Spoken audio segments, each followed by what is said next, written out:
Let me tell y'all something real, something that's been sitting heavy on my chest since I first heard it. If you think you already know what went down with Shedeur Sanders during the NFL draft process, I'm just gonna say it right now, you don't. I thought I knew too.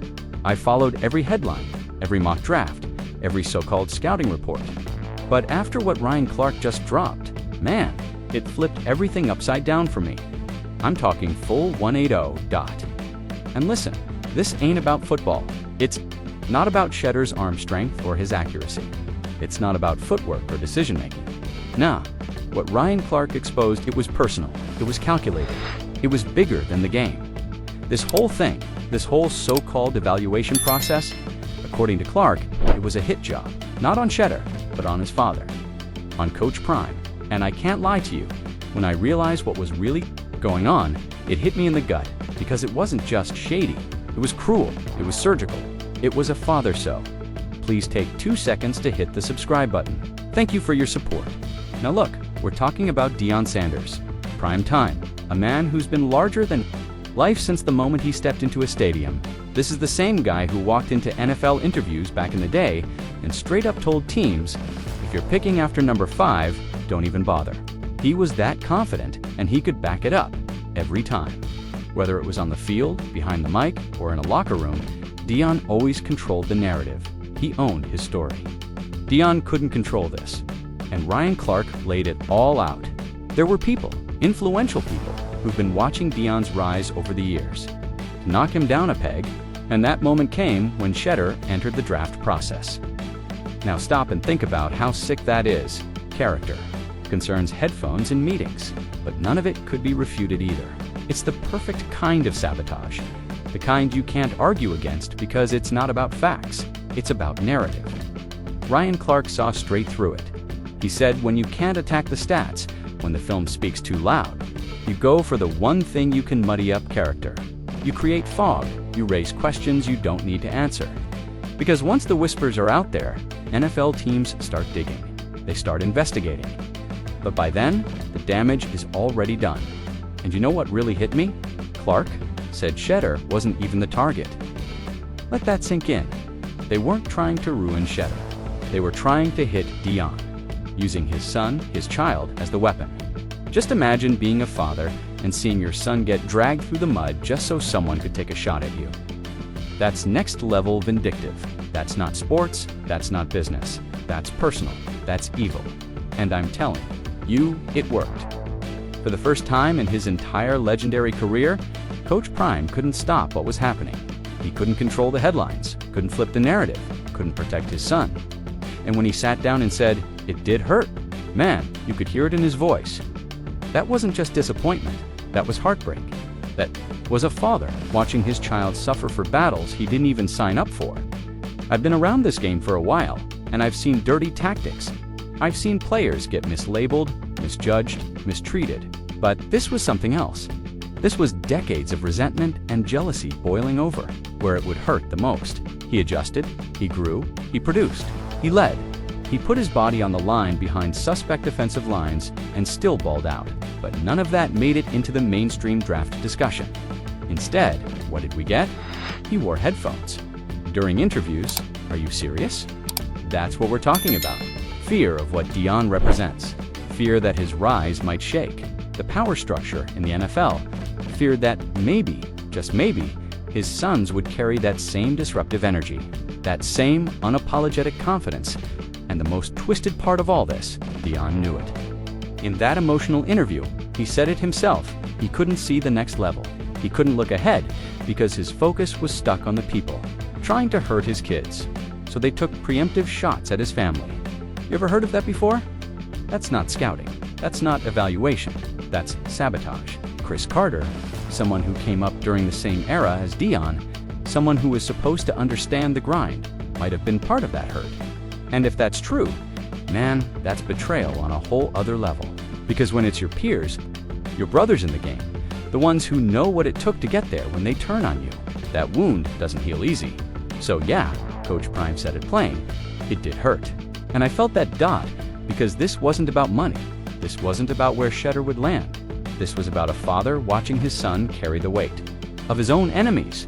And that pain, that doesn't show up on a stat sheet. But it's real, and let me just leave y'all with this. The Bible says God uses the foolish things to confound the wise.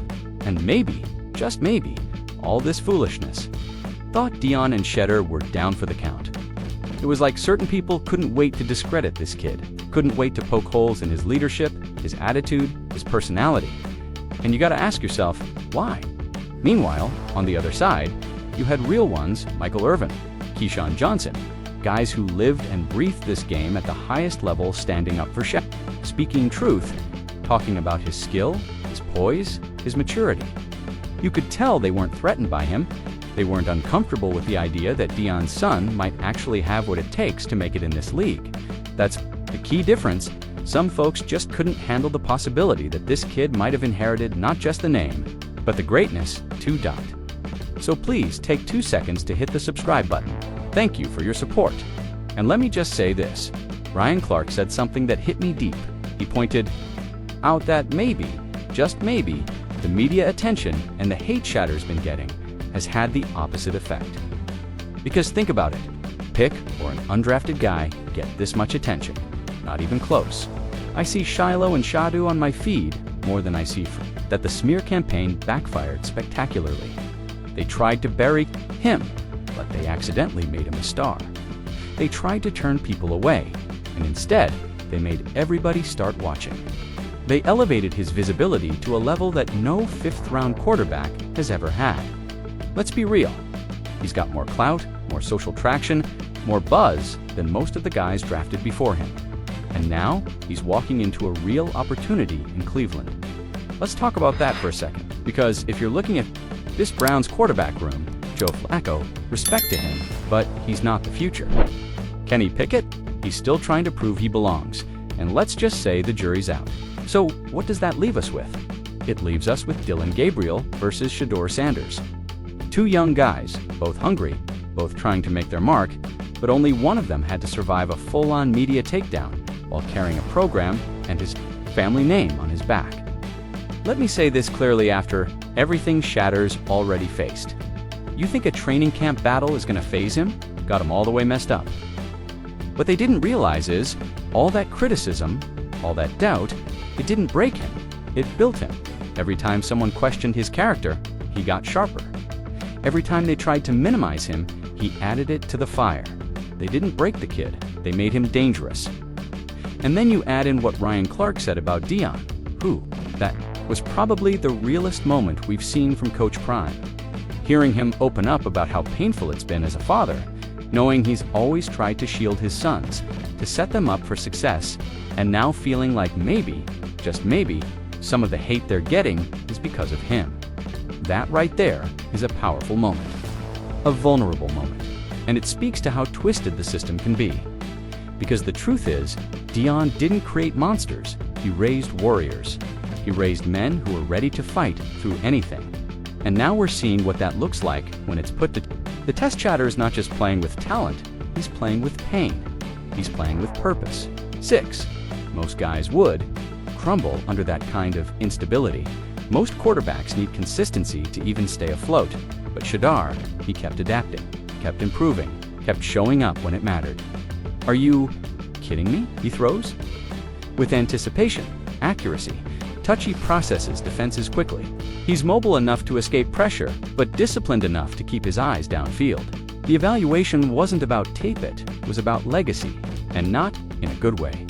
They let their bias cloud what was right in front of them. But now we're about to see what happens when that same kid they tried to tear down gets his shot in Cleveland. What happens when he proves them all wrong? The field in front of the world. Because trust me, he will. He's too driven, too sharp, too dialed in. This isn't just about making a roster, it's about vindication. It's about proving every single person who took a cheap shot dead wrong. Sanders is built for that. So let me ask you this, do you think this was all coincidence? Was this a hit job on Coach Prime and his family? Or am I just connecting dots that aren't there? And I can't wait to see how it all plays out. So drop your thoughts down in the comments, let's talk about it. And if you want to ride with me as we follow this saga, hit that subscribe button and turn on those notifications. Because trust me, this revenge tour, it's going to be one for the books. You're not going to want to miss what happens next. Thanks for watching, and see you next one.